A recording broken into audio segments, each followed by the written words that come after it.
Tu poder radica en mi miedo. Yo ya no tengo miedo. Tú ya no tienes poder. Séneca. Muy buenas noches, estamos en la segunda edición del podcast Find You. En esta segunda edición contamos con un invitado muy especial para mí. Es mi queridísimo hermano Guillermo. Y bueno, Guillermo, lo primero, ¿qué tal estás? Y si quieres presentarte, contarnos algo sobre ti, cuéntanos un poco, Sí, claro. ¿quién eres? Buenas noches, soy Guillermo, tengo 26 años y bueno, ahora soy de Jaca y ahora estoy viviendo en Suiza, en Zurich, por trabajo. Y, principalmente ese soy yo. Y bueno, soy ingeniero y principalmente eso. ¿Qué te define? Algo de qué te define. ¿Qué te gusta hacer? Hombre, me gusta hacer muchas cosas. Conocer gente nueva me gusta mucho. Me gustan mucho también los deportes. Desde pequeño he practicado fútbol, tenis, pádel, natación y creo que tengo una relación muy especial con los deportes. También me gusta últimamente reflexionar también sobre temas de tanto profesionales como personales y cómo vive la gente, por qué vive como vive y por qué la sociedad y el mundo es en general como es. ¿Qué te parece, Juan? Muy bien. Muchas gracias, lo primero. Bueno, lo primero, decirle a todos nuestros oyentes que es un verdadero placer tener aquí a Guillermo y a Víctor, que no son mis hermanos, pero casi. Y vamos a preguntarle a Guillermo el por qué está aquí. Y ya te adelanto, Víctor, que esto no lo tenía preparado y se me acaba de ocurrir. Te haré una pregunta en relación al podcast de hoy, después de haber escuchado esta presentación. Guillermo, cuéntanos por qué estás aquí con ¿Sí? nosotros. A cuchillo, a cara de perro. ¡Ah, cara perro! Pues bueno, la verdad que me lo paso muy bien hablando de estos temas siempre con Juan y con Víctor. Y, y me apetecía participar también en esto, principalmente porque me lo paso bien. La segunda razón es porque realmente explicando aprendo mucho. Explicando lo que pienso es la verdad que es la mejor cuando más aprendo. Y me siento en realidad muy agradecido por todo el contenido que he podido ver gratuito y si puedo aportar yo algo, pues también me alegra. Muy bien. Y ahora ya para todos nuestros oyentes, después de esta presentación, que poco a poco se irá presentando más cuando le vayáis escuchando dentro del desarrollo del podcast, hoy traemos un tema muy interesante, un tema, Muy candente. un tema que nosotros creemos que mueve, por desgracia, el mundo y que nos gustaría que el mundo se moviese un poco de otra manera. Y este tema es el miedo. Vamos a hablar del miedo, de por qué tenemos miedo, qué es exactamente el miedo o qué es el miedo para nosotros y qué hacemos en situaciones de miedo. Entonces, para ello, si quieres, Víctor, puedes empezar tú a definir qué es el miedo para ti o qué entiendes tú por miedo. Perfecto. Bueno, el miedo, yo creo que la definición más, digamos, de diccionario es que es una sensación de angustia por un riesgo, ya sea real o imaginario. También, esto ya en mi opinión, pienso que todas nuestras susceptibilidades, puntos críticos, vacíos, vienen en esencia profunda, nacen del miedo. No sé si quieres añadir algo más en esta primera definición. ¿Queréis? Sí, o sea, yo recalcar que estoy de acuerdo en eso que dices de que el miedo es una sensación. O sea, al final, lo que a nosotros nos genera miedo, a alguien puede no generárselo. Por poner un ejemplo, si yo me subiese a un ring de MMA, seguramente estaría cagado. Y hay gente que esa sensación la puede disfrutar muchísimo, ¿no? O el hecho de enfrentarnos a hablar aquí en público, a exponernos en público, a exponer nuestros puntos de vista.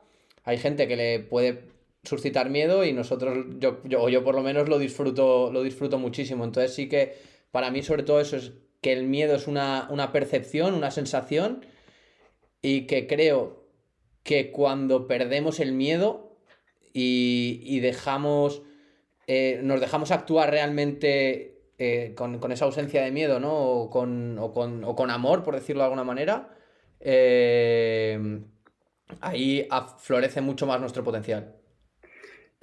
Yo veo realmente más el miedo como algo que puede ser, aquí lo habéis definido los dos, como algo negativo, pero yo realmente lo veo como que es algo positivo. Es una herramienta que tiene el cuerpo, que ha tenido desde tiempos inmemoriales para ayudarnos a sobrevivir. Cuando estábamos en la sabana era muy útil, por ejemplo, el miedo porque nos advertía de que no podíamos salir solos porque igual un león se nos comía.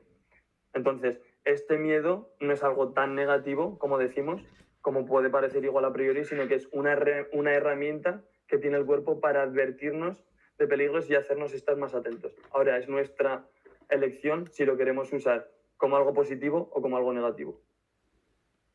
¿Qué opináis de eso?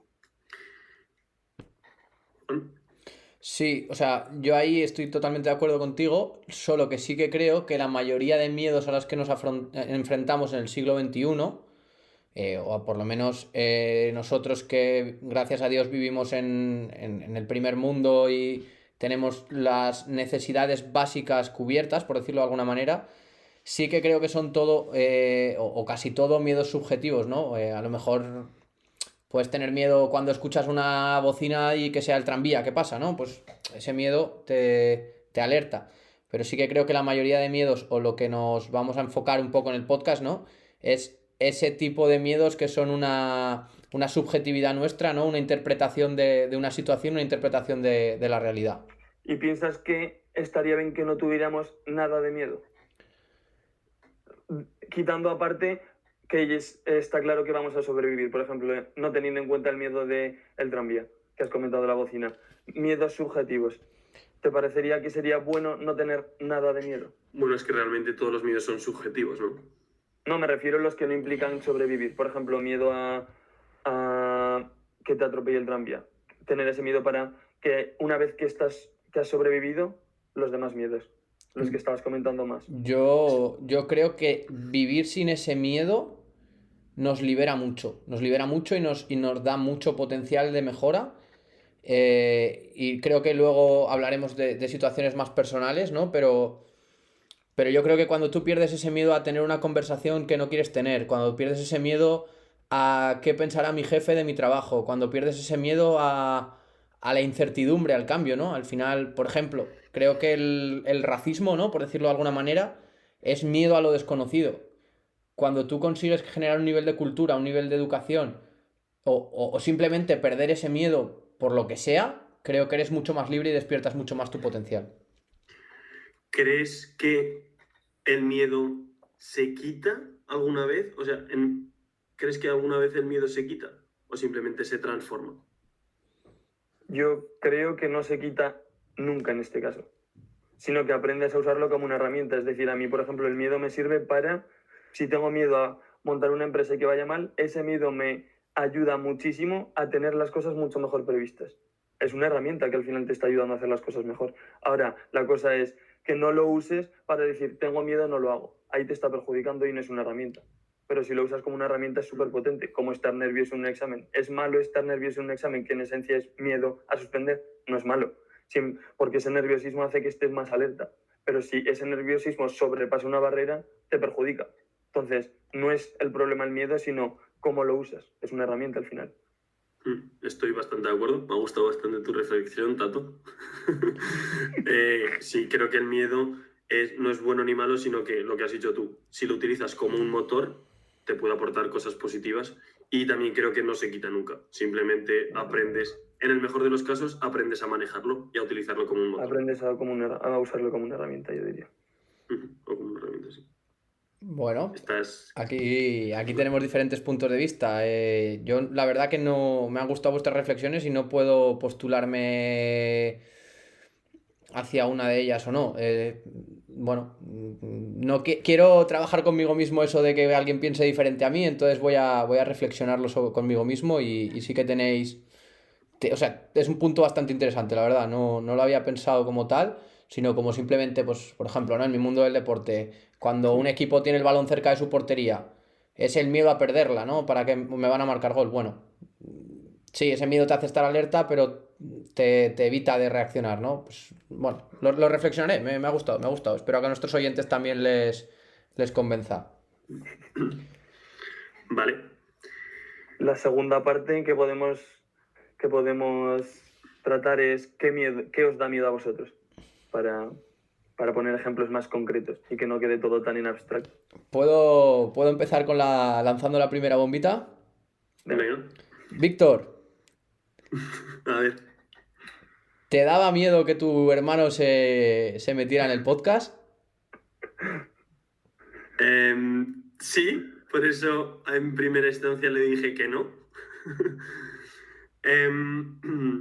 Joder, Samuel. Vaya bomba, niño. Bueno, aquí hay que explicarle a la gente que nosotros Venga, vamos... perro. Muy bien, muy bien. Me ha gustado bastante. En primera instancia, sí, debido a que siempre al ser, bueno, somos hermanos mellizos, para el que no lo sepa, que no... entonces, hemos hecho siempre las cosas juntos desde pequeños, entonces hemos tenido una competitividad bastante grande, la cual nos ha dado cosas muy positivas y también negativas. Muy positivas porque he pushed me and I pushed him, o sea, como que el hecho de que compitamos básicamente como que me empuja a mejorar y yo le empujo a mejorar. Por querer ser mejor que él me hace ser muchísimo mejor. Entonces es una cosa súper positiva porque por querer ser mejor que él acaba siendo una persona, digamos, que se esfuerza mucho para ser mejor persona. También tiene una parte negativa que es un nivel de estrés y densidad alto y que puede desembocar en digamos, actitudes compulsivas si no los controlas, que es un poco, yo creo que es en lo que desencadena, también en nuestro caso. Entonces eso es negativo porque digamos que cuando ves la amenaza de tú tienes en tu inconsciente, en tu memoria nula, que tu hermano no te puede superar porque eso sería un fracaso, cualquier cosa que se intenta acercar a eso, tú la rechazas automáticamente, aunque ni siquiera pienses ya por qué, porque lo tienes tan adentro de ti, está tan en tu memoria nula, que no lo puedes, digamos, cambiar, a menos que, pues, te abras mucho, lo reflexiones bastante y añadas... ya voy, Juan. Espera, que acabe. A menos que, digamos, reflexiones en profundidad por qué, de dónde viene eso y por qué tienes, digamos, ese miedo a que otra persona te supere cuando realmente es una persona a la que amas muchísimo, hasta que no, digamos, te paras a pensar eso en profundidad, no lo puedes trascender. ¿Sí, Juan? No, simplemente en base a todo lo que has comentado, que me parece una reflexión brutal, ¿crees que ha cambiado en vuestra relación o en la relación con tu hermano, en este caso, porque la pregunta es a ti, Víctor, hacerte más competitivo con tu hermano? O sea, cambiarle el foco de competir contra tu hermano a competir con tu hermano. No sé si me explico. De ser competitivo a ser más competente. ¿Crees que ese ha sido un cambio en ti o que ha cambiado para que tú ahora lo veas un poco de esta manera y te hayas atrevido y hayas querido y hayas puesto voluntad en que tu hermano participe en el podcast, que antes yo me acuerdo cuando éramos más pequeños hubieras dicho ¡ni de coña! Es que, y ni tan pequeños realmente. Así, es muy buena pregunta, porque la estuve reflexionando hace bastante poco. Yo creo que ha sido... a ver, ¿lo puedes repetir la última parte de la pregunta? Perdón, es que cuando lo estabas diciendo sí que me tenía la respuesta, pero se me ha ido. Si crees que ha cambiado tu actitud acerca de competir contra a competir con tu hermano, o sea, de hacerte más competitivo a hacerte más competente. Yo creo que ha sido la diferencia de darse cuenta de que el competir contra no tiene ningún sentido. Más que me he dado cuenta, o sea, es más darse cuenta que el contra no tiene ningún sentido y que es más el miedo a decir eso. Sí, estoy de acuerdo contigo. Y aparte, a mí lo que me ha hecho darme cuenta de cambiar de esa competitividad a, digamos, a que me pueda aportar lo mismo, pero haciéndolo desde el amor, es, digamos, trascender y realmente alegrarme de profundo corazón con diversos ejercicios que que hace cualquier tipo de coach o psicólogo, como Imaginación Activa o Cadena de Asociaciones, etc. Hay bastantes, como trascender eso, esa parte de ti que, digamos, tiene que cuando le van bien, siente, digamos, sentimientos que le producen sensaciones negativas, a cambiar esa, cuando mi hermano le va bien, digamos, meter más amor y que me genere más, alegrarme de corazón para que me genere más cosas positivas. Digamos que, en resumen, el cambio ha sido poder alegrarme de corazón por él, básicamente porque eso me aporta a mí muchas más cosas positivas. Vaya, Más al amor, final es algo, afecto, yo creo que al final es en plan, empatía donde antes igual no la vi, era más competitividad. Por mi parte también. Perfecto. Y O sea, respecto a lo del el podcast, darte cuenta de que en plan, la diferencia te enriquece y por lo tanto eso te está enriqueciendo. Que sea mejor. y respecto al podcast, por ejemplo, cuando lo propuso, por no dejar tu pregunta sin responder, Juan, cuando lo propuso, yo dije, ni de coña. Entonces, luego hablé con mi hermano y me dijo, vale, o sea, bueno, no vale tampoco, pero dijo, vale, a mí me apetecería ir.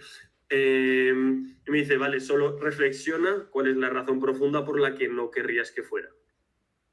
Entonces, pues fui pensando y al final le dije, güey. Realmente, sí, no lo dije de otra manera, pero sí. Esa Sí, fue bueno, en no me acuerdo esencia. exactamente cómo era, pero sí. Como.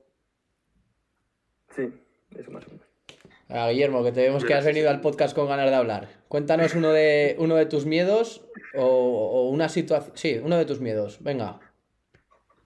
Yo diría que miedo tengo a todo y intento no tenerlo a nada o intento que todo ese que tengo miedo a todo, intento usarlo como una herramienta. Es decir, tengo miedo a hablar en público y que me critiquen, tengo miedo a empezar un proyecto profesional y arruinarme, tengo miedo a no gustar, tengo miedo a no tener amigos, a todo. Pero yo intento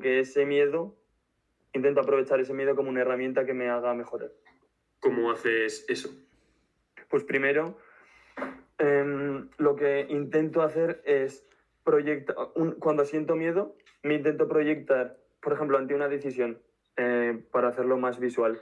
Preguntarle a mi jefe que quiero teletrabajar todo el verano, cuando estoy trabajando en Suiza y en realidad eso no se puede.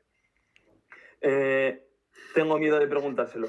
Pues ante esa situación digo, vale, tengo miedo, ¿no se lo pregunto o no se lo pregunto? Entonces, lo que hago es, me proyecto X tiempo en adelante, qué pasaría si hago eso o si no lo hago, y cuáles son las consecuencias. Entonces, allí puedo discernir muy fácilmente si el miedo me está ayudando o me está frenando. Entonces, digo, vale, si aquí no le pregunto, no voy a conseguir esto que quiero y realmente es algo que me apetece. Si sí que lo hago, me va a catapultar hacia una vida que quiero. Entonces, decido conscientemente cuál es la mejor opción. Entonces, cojo el miedo y cojo el miedo de la mano y avanzo con miedo. Pero el miedo lo siento muy fuerte. Muy buena, me ha gustado bastante, ¿eh? Y aparte, bueno, sí, eso. Porque sí que pienso que el miedo es como un ente que solo ve a corto plazo. Es decir, solo ve, no quiero hacer este esfuerzo. Como cuando estás tumbado en la cama y dices, tengo que ir al gym, pero en verdad tengo pereza. Es como esa vocecita negativa que te dice, solo sabe ver a corto plazo. Pero realmente tienes que hacer un ejercicio de conciencia para saber qué es lo mejor para ti. Porque el miedo no lo sabe, solo ve a corto plazo. Entonces tú tienes que ver si realmente es mejor para ti o no a largo plazo, que es en realidad lo que estás buscando. Bueno, Muy bueno. claro. Y una situación, o sea, ¿qué nivel de estrés te puede generar a ti? O, por ejemplo, al final cada situación será diferente, ¿no? Pero ¿qué nivel de estrés te ha podido generar a ti o en ese debate interno el hecho de plantearte esta pregunta a tu jefe, ¿no? Muy buena pregunta, sí. Me ha generado que me tenga que preparar. Por ejemplo, me lo he pensado muchísimas veces, no encontraba el momento en ninguno, siempre lo intentaba posponer. En el ahora, cuando estaba, por ejemplo, en la oficina, decía, se lo tengo que decir ya porque si no es muy tarde. Siempre mi cabeza encontraba alguna excusa para posponerlo. Entonces el miedo me ha ayudado sabiendo esto, me ha ayudado a poner una fecha concreta, una hora, y preparar muy bien la conversación, que no haya ningún desliz. Entonces el miedo lo utilizo como una herramienta para preparar esa conversación perfectamente y que no haya ningún lugar a error. Pero en el momento esa sensación de miedo es fuerte y como que intenta que lo pospongas, pero tienes que mantenerte fuerte para hacerlo ahora, porque el único momento en el que lo puedes hacer es ahora, las cosas en general. ¿Qué opináis? ¿Con qué sentís miedo vosotros? ¿Quieres comentarnos tú algo, Juan? Sí, a ver, bueno, yo creo que a día de hoy, por cómo tengo estructurada mi vida, el mayor miedo que puedo sentir a día de hoy, aunque creo que lo he mejorado bastante, es el miedo a fracasar de manera profesional. O sea, como pude adelantar en el primer podcast, eh, mi profesión a mí sí que me define como persona, porque además de mi profesión, es mi pasión. Y a nivel de resultados, por ejemplo, llevo 2 temporadas en el fútbol semiprofesional y llevo 3 descensos en 2 años, que es algo que es prácticamente imposible de conseguir.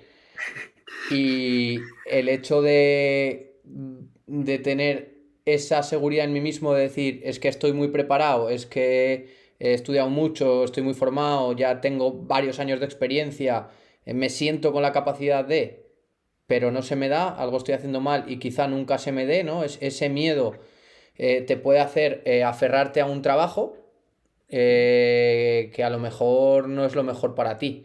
O sí es lo mejor, o era lo mejor hasta cierto punto, pero ya ha cambiado esa prioridad, por decirlo de alguna manera.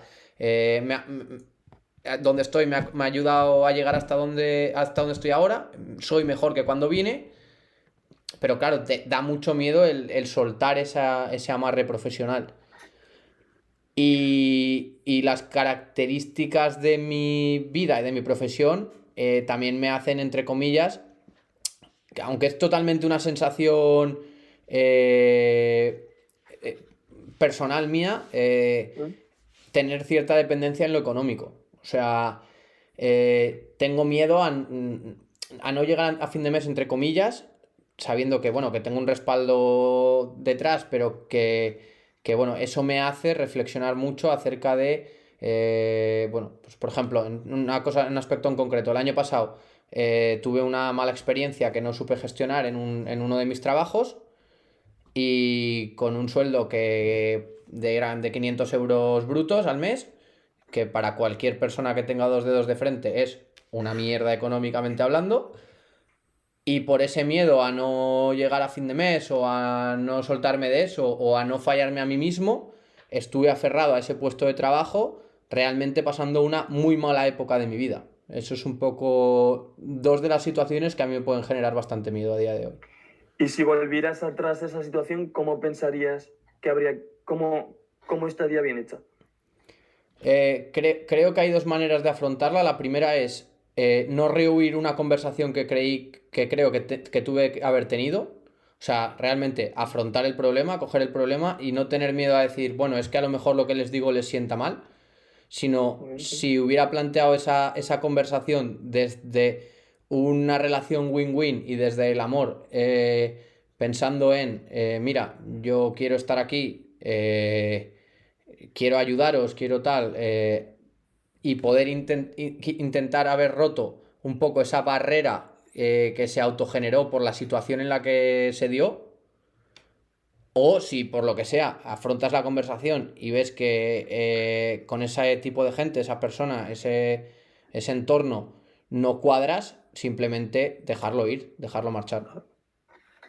Pero creo que, en base a lo que estamos hablando, la raíz del problema es el no haber afrontado el problema y el haber esperado a decir, bueno, a ver si poco a poco va habiendo más confianza, a ver si tal, a ver si cual. No, eso no pasa.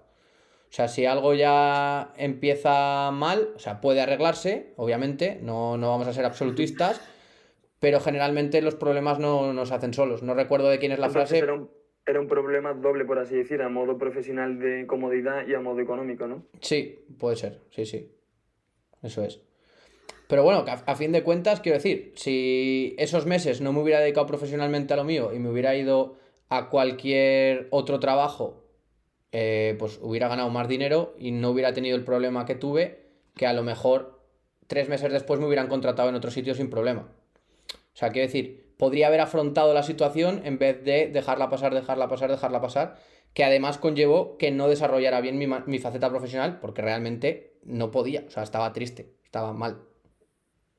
Pero creo que eso, que el problema es no afrontar esa situación, o sea, el dejarla correr. Vale, ¿y dirías que no la afrontaste por el miedo a no tener respaldo económico o por el miedo a decir esto puede mejorar? Entonces no afronto esto y no tengo esta conversación. ¿Por el miedo a la conversación en sí o por el miedo de no tener eso económicamente? Supongo que un poco por las el... dos. No, yo creo que en este caso, en este tipo de casos, creo que es más por el miedo a no tener esa conversación, Vale. a qué pensarán de mí, a un poco eso, ¿no? Sí. El hecho de no afronto el problema por las represalias que pueda tener el problema, más allá de ese factor económico, por decirlo así. Vale. Vale, muy bueno, sí. Porque ya has dicho en plan el problema y cómo tendrías que haberlo solucionado, por así decirlo. Y cuando tienes un miedo en general, ¿cómo lo intentas gestionar a nivel acciones? ¿Qué acciones tomas cuando tienes un miedo? A ver, yo creo que la primera acción que hago o que llevo haciendo muchos años es formarme y crecer como persona. O sea, yo creo que el hecho de, pues en mi caso, ¿no? A mí me encanta la inteligencia emocional, me encantan los libros de liderazgo, me encanta el tema de gestión de emociones y creo que desde que estoy más metido en este mundo, tengo mucha más capacidad de emanciparme de responsabilidades. O sea, siempre he sido una persona que la autoridad no le ha gustado nada. De hecho, Víctor, igual tú me lo recuerdas mejor, pero para mí las leyes son recomendaciones de conducta. Recomendaciones de conducta social. Recomendaciones de conducta social, o sea, yo soy de las personas que piensa que si un semáforo está en rojo en la calle y no viene nadie es absurdo pararse. Y en mi trabajo, en mi desarrollo profesional, pienso lo mismo. O sea, si yo considero que estoy haciendo bien mi trabajo, por mucho que mi jefe me diga que aquí las cosas siempre se han hecho así o aquí queremos que esto lo hagas así, si mi parte me parece coherente, choco bastante con esa confrontación.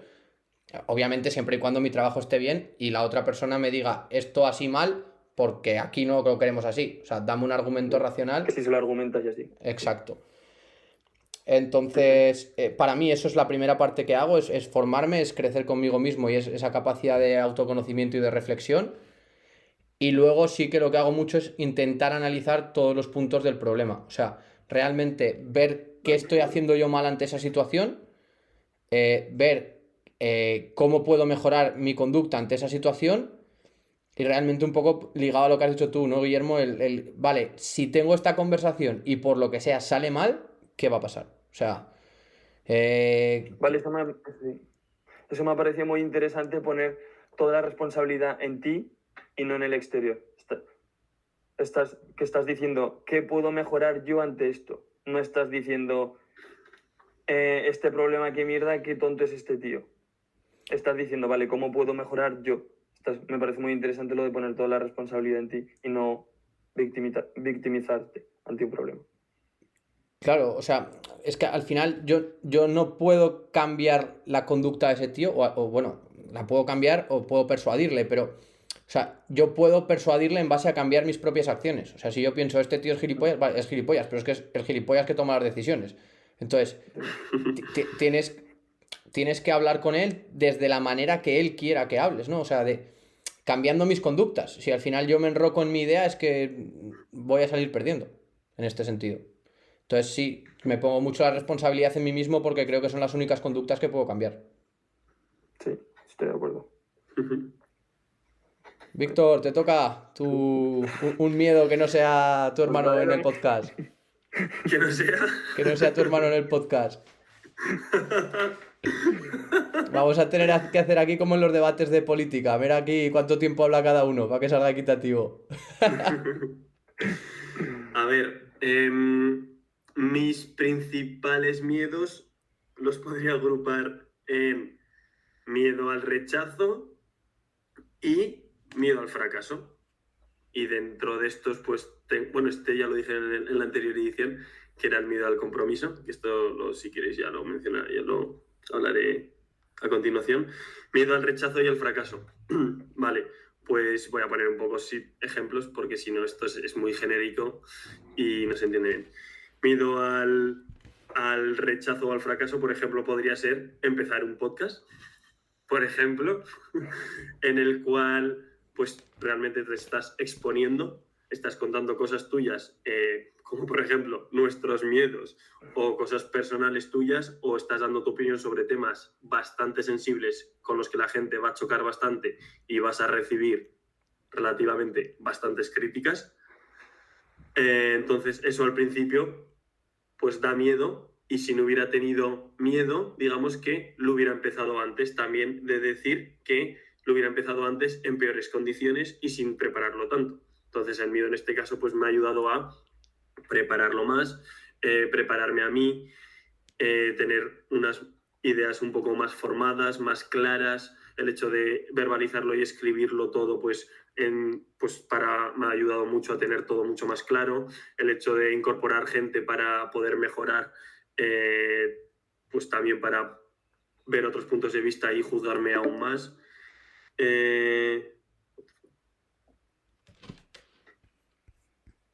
Entonces, ese miedo de, por ejemplo, empezar un proyecto nuevo, que puede ser empezar un canal de YouTube o empezar a subir contenido y hablar sobre fitness o hablar sobre nutrición, que puede ser, o sea, es un ejemplo del podcast, pero es cualquier, digamos, proyecto en el que te expongas socialmente, pues este sería uno, por ejemplo.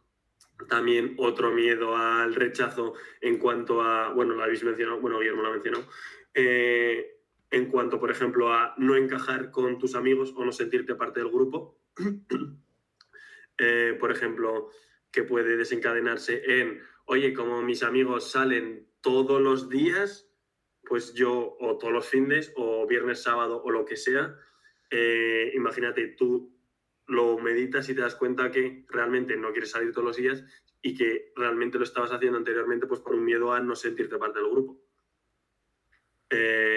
Entonces esto es algo que medito también bastante, razón por la cual bueno, desde hace unas cuantas semanas ya no salgo, digamos, a ponerme para escurrir, porque me he dado cuenta que lo estaba haciendo, que me va a llevar una de hate. Me he dado cuenta que lo estaba haciendo, digamos, por un miedo a no sentirme parte del grupo. Pero es que realmente, si yo soy así, me gusta hacer estas cosas y que me gusta salir, cualquier persona que me conozca lo sabe, pero quizás no tanto como salí antes. Entonces, eso digamos que lo he controlado muchísimo, porque, y digamos, si alguien siente rechazo por eso, yo estaré contentísimo de que no me hable nunca más. Cuanto antes se entere, mejor, porque es así como soy yo y estas son las cosas que me gusta hacer. Entonces, si alguien necesita que tú quedes con él todos los días o todos los sábados o todos los viernes, y si no, no te va a poner a caldo o va a estar a desagusto contigo, es mejor que te enteres cuanto antes. Entonces estaré contentísimo que esa persona pues ya no quedar más con él o ella. Solo para ir a correr a Rapitán, ¿eh? Eso no me pilla mucho. Ay, que no has pillado mucho, hombre. ¿Quién te pone a caldo cada vez que no sales? No solo él. No solo Garrido. Garrido, pájaro. La verdad, últimamente, casi nada. Ay, que Era perro con nombres y todo, ¿eh? Nos podrías poner un ejemplo de una situación un poco más concreta en el que te has sentido así, aunque no digas nombres, o que sea una situación o personal o laboral en el que has sentido ese miedo últimamente, o que tú notaras un verdadero cambio en tu gestión emocional de cuando lo hacías antes a este cambio que has dado ahora, ¿no? De decir, bueno, es que realmente si yo lo que quiero es esto, dejo de hacer eso por presión social. Una situación un poco más concreta. Hostia, esa es bastante, más concreta, pero referido también al rechazo con amigos, o en plan en general de cualquier cosa más concreta. Sí. Hombre, como otro ejemplo. Hombre, esa a mí me ha parecido bastante concreta. Esa, digamos, es de las últimas que he hecho, que es de, pues, cuando salgo no ponerme para escurrir, por ejemplo. porque dejó de ser yo y me he dado cuenta de que eso lo estaba haciendo porque no estaba a gusto con mi vida, con lo que estaba haciendo durante la semana. Entonces necesitas llegar al fin de semana y ponerte todo ciego para intentar estar unas cuantas horas feliz. Entonces, eso es un cambio que he hecho de que no me hace falta, o sea, de hecho, no me gusta salir, digamos, de mi propio ser y tomar acciones que no estoy, digamos, 100% consciente de lo que hago. No me encuentro, o sea, ya me encuentro bien como estoy, es que no quiero salir de cómo soy yo para entrar en otro estado en el que no sea yo. Pero digamos que aquí lo que has perdido es el miedo a ser rechazado por un grupo de iguales, por un grupo de amigos. Eso es, por un grupo de personas, eso es. Vale. Digamos, meditar. ¿Y qué he hecho por ejemplo, para superar este? Suelo seguir, bueno, me ha gustado mucho la reflexión que habéis hecho los dos, especialmente la tuya, Guillermo, que es lo de me proyecto X meses en adelante. Me ha parecido muy, muy, muy buena, de hecho me la he apuntado de todo. Y que el miedo solo se ve a corto plazo también me ha gustado bastante. Yo, antes de esta reflexión, que seguro que luego utilizaré para tomar las decisiones, solía hacer 3 steps. La primera era reflexionar conmigo y cada cierto tiempo me pregunto qué cosas estoy dejando de hacer por miedo, qué cosas me gustaría hacer y cuáles no estoy haciendo por miedo. Pero siendo totalmente sincero contigo, reservándote un par de horas en silencio con un papel para realmente ser sincero contigo y meditarlas en profundidad. Una vez que las tienes, porque hay veces que cuesta, o sea, hay veces que te dan tanto miedo que es que no te atreves ni a escribirlas, una vez que las tienes, hago una lista de pros y contras, que es, vale, si la hago me va a aportar esto, y si no la hago, pues me va a aportar esto otro. Entonces, una vez que tienes esa balanza de pros y contras de lo que te puede aportar hacerlo y lo que te puede aportar no hacerlo, pues ya puede... Vale, y la tercera parte también es muy importante, porque hay veces que dices, vale, tengo clarísimo que tengo que hablarle a mi jefe para pedirle esto, o tengo clarísimo que tengo que hacer el podcast porque, joder, es algo que me apetece, o quiero subir vídeos a YouTube, y lo tengo clarísimo. Sin embargo, sigues teniendo miedo y no lo haces. Entonces, la tercera parte para mí es muy importante y es hacer pequeños pasos. Por ejemplo, si lo que quiero es decirle a mi jefe algo, yo me simulo una conversación con él y me la grabo. Y, digamos, me la grabo diciéndolo yo, no solo escribiendo y tomando una idea así porque voy a decir, no, me la grabo como lo va a ser.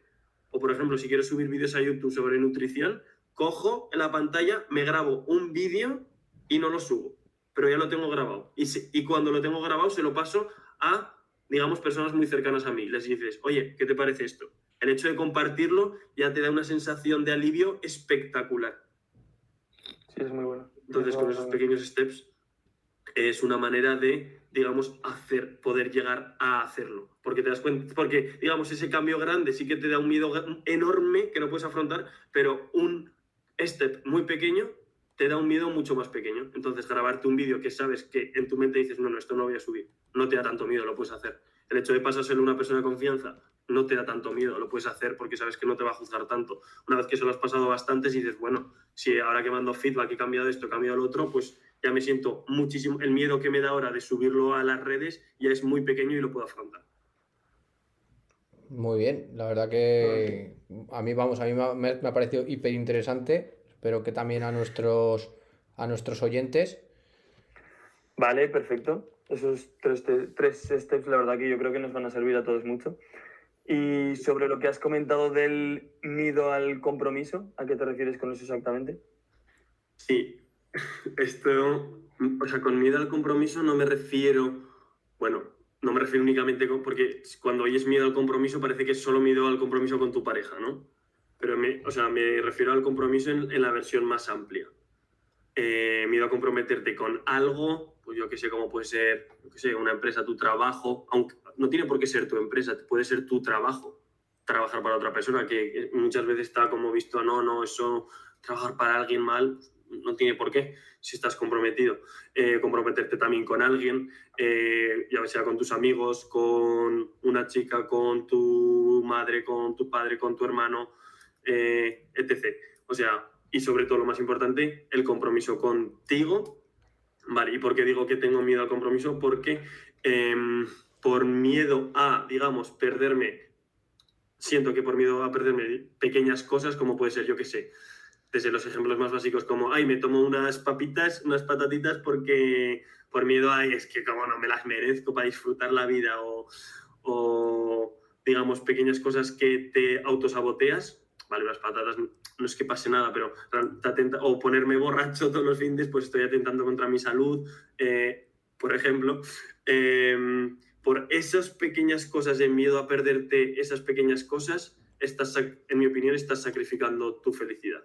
Porque si no te sabes comprometer con algo y no puedes dar tu 100% a algo o a alguien, y sobre todo a ti, no puedes ser pleno ni feliz.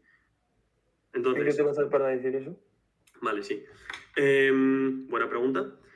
En que cuando haces esas cosas que tú sabes, o por ejemplo, no despertarte pronto porque te quedas dormido, te da pereza, no vas al gym porque te da pereza, comes mal, le pones los cuernos a tu novia, lo que quieras. Después de eso, te sientes fatal. Hostia, no voy al gym, tendría que levantarme de aquí, pero me da una pereza, estoy en el sofá, tengo que hacer la tarea y no estoy ni disfrutando viendo la tele porque estoy preocupado de lo que tendría que estar haciendo, ni estoy haciendo la tarea. Entonces, no estás bien de ninguna de las maneras si no tienes compromiso. Este ejemplo es bastante claro, lo de la tarea, porque a todos nos ha pasado, ¿no? Sí, que estás igual con el móvil y dices, hostia, debería estar trabajando, debería ir al gym o no sé qué, compromiso contigo. Y no te sientes bien, ni en ese momento, o sea, no te estás sintiendo bien, ni en ese momento ni después, porque internamente sientes que te estás fallando a ti. Yo me siento Entonces, por eso muy digo que identificado. el compromiso es lo más importante y lo único que te da una felicidad y una plenitud, digamos, 100%. ¿Crees Podéis contra... No, yo me siento muy identificado. De hecho, creo que en base a lo que estamos hablando voy a trabajarlo conmigo mismo. ¿Crees que ese aumento de compromiso o de autocompromiso, por decirlo de alguna manera, lo haces desde una gestión del miedo? O... Bueno, sí. Lo haces... Hostia, esa es buena pregunta, ¿eh? A ver, ¿puedes matizarlo un Es poco? buena, la verdad. O sea, Pues... claro, ese compromiso contigo mismo, Ujú. en un enfoque del miedo como Por estamos, ejemplo, como yo estamos creo que lo haciendo dice hoy. en plan, ese enfoque es por miedo, no va en el ejemplo del gimnasio, es por miedo a... Vale, ya, I think I got it, ya. No. Es muy buena pregunta, sí, vale, sí, es como lo había...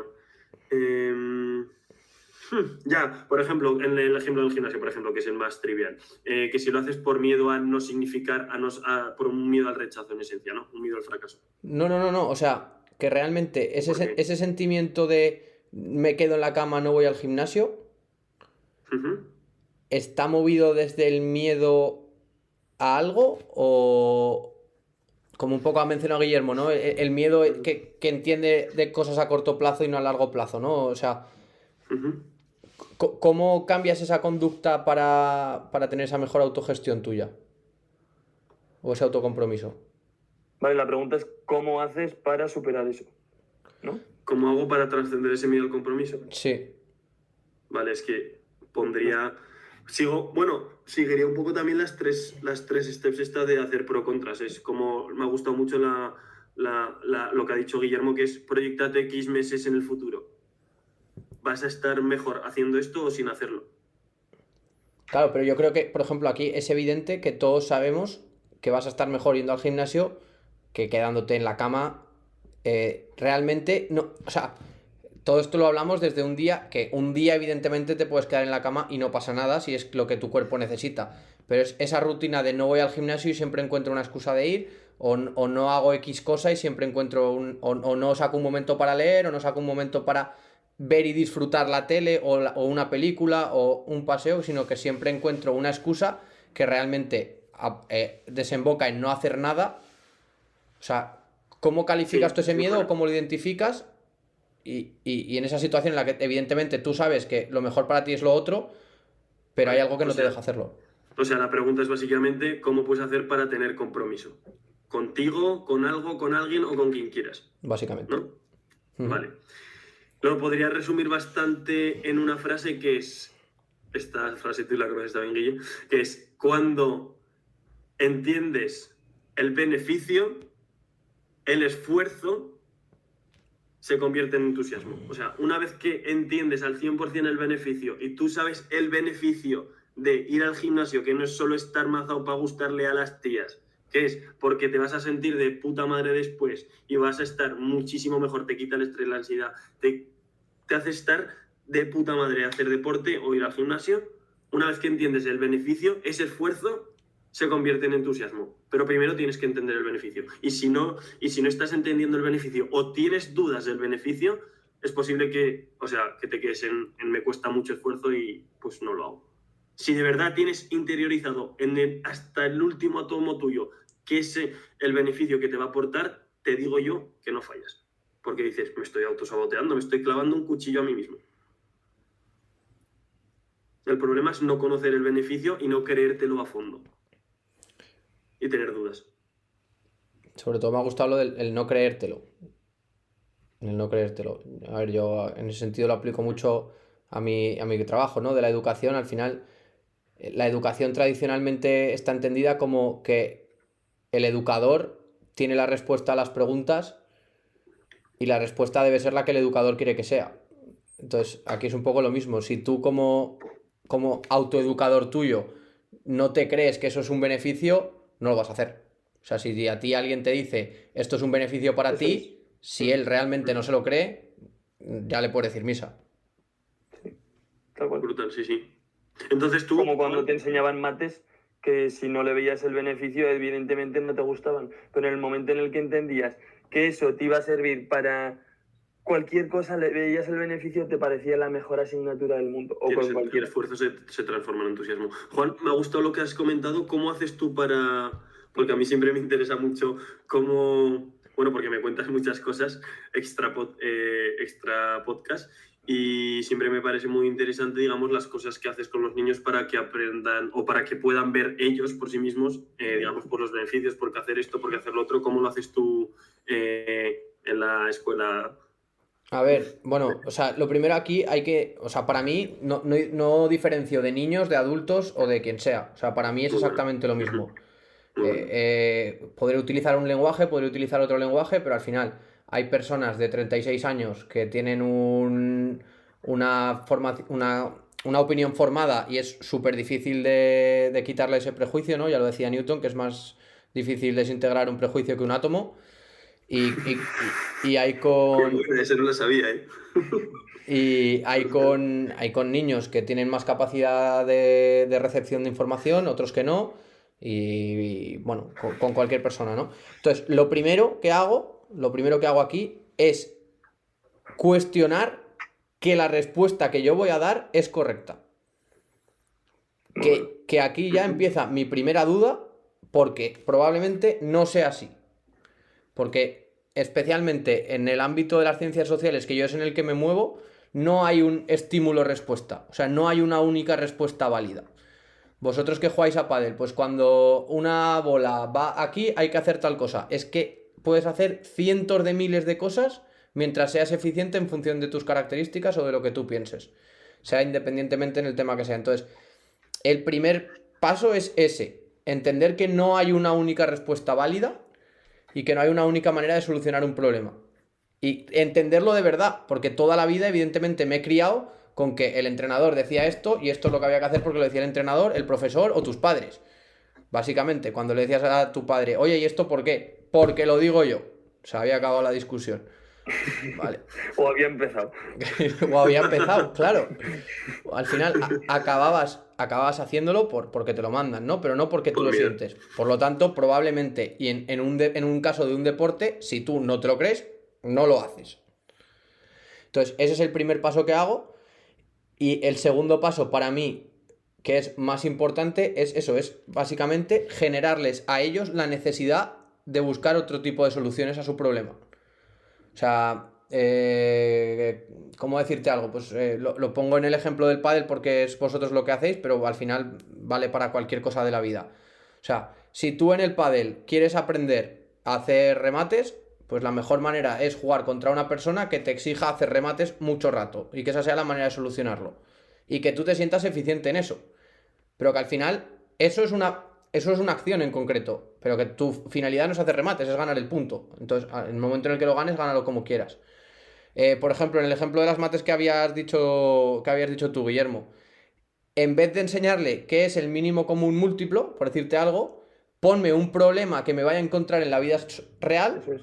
que me vaya, o sea, que ayudándome del mínimo común múltiplo me vaya a solucionar ese problema. O de las Muy raíces bueno. cuadradas o de lo que sea. Al final es Muy Porque bueno. veas el beneficio.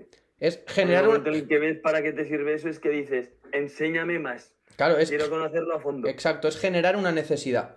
Y hasta te lo buscas tú. Quiero más y quiero mejor. Exacto. Por eso me parece muy buena lo que se suele decir siempre, que la labor del profesor es motivar, enseñar ese beneficio. Claro, Es sí. una principal. Claro.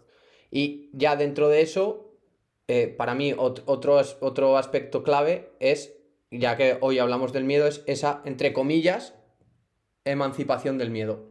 O sea, si tú sabes lo que haces, sabes por qué lo haces porque tú quieres y tienes una conciencia sobre ello, independientemente de que seas un niño de 4 años o un niño de 80 años. O sea, si tú tienes una reflexión profunda del por qué hacer las cosas, adelante con ello. Adelante con ello. O sea, ahí yo creo que pierdes el miedo, o como decís vosotros, utilizas el miedo como un motor para decir, vale, es que yo hago esto por esto, esto y esto. Y entonces a partir de ahí puedo rebatir contigo y que tú me digas si sí o si no, o por qué crees que esto es mejor, o por qué hacerlo de otra manera. Y a partir de ahí, pues crecer como ha pasado en esa parte del debate, ¿no? De usar el miedo como motor o perder el miedo. Que para mí, ahora mismo, tiene más sentido lo que decís vosotros, realmente. Sí, Porque son sinónimos, son Bueno, diferentes se puede formas de expresar de expresar lo maneras mismo. diferentes. sí, pero no hay una necesidad de rechazar un sentimiento, sino de, vale, acepto el sentimiento, lo recojo y lo utilizo en mi beneficio. Que tener miedo no es malo, sino utilizo No ese estamos- miedo como motor. Me ha No gustado queremos más. anular sentimientos. Los sientes, queremos aprender a gestionarlo. Totalmente. No es decir, no siento miedo, no estoy frustrado, de verdad, no estoy triste. No, sí que lo estás, no pasa nada. Aprende a gestionarlo. ¿Cómo lo veis? ¿Queréis hacer una pequeña clausura? ¿Queréis aportar algo más? ¿Damos por finiquitado el segundo capítulo? Yo sí, lo daría por finiquitado. Venga, Guillermo, haz aquí una clausura ya que has debutado hoy. Con el juvenil. Nada, pues muchas gracias a todos. A los que os hayáis quedado hasta el final, que seguramente no seréis muchos. Espero que os haya servido para indagar más en el miedo y preguntaros a qué le tenéis miedos vosotros, cuáles son vuestras creencias limitantes y cómo pensáis que esto puede ayudaros a mejorar vuestra vida. Me gustaría como último proponer eso, lo que estás diciendo, un último ejercicio para las personas que lo estén escuchando, que es ponerte en un folio a qué tengo miedo, punto, qué cosas estoy dejando de hacer, qué cosas que querría hacer estoy dejando de hacer por miedo, o si no, empieza primero solo, qué cosas querría hacer, las pones, y luego, qué cosas estoy dejando de hacer por miedo. Esas dos preguntas. Y no vale con decirlas, escríbelas.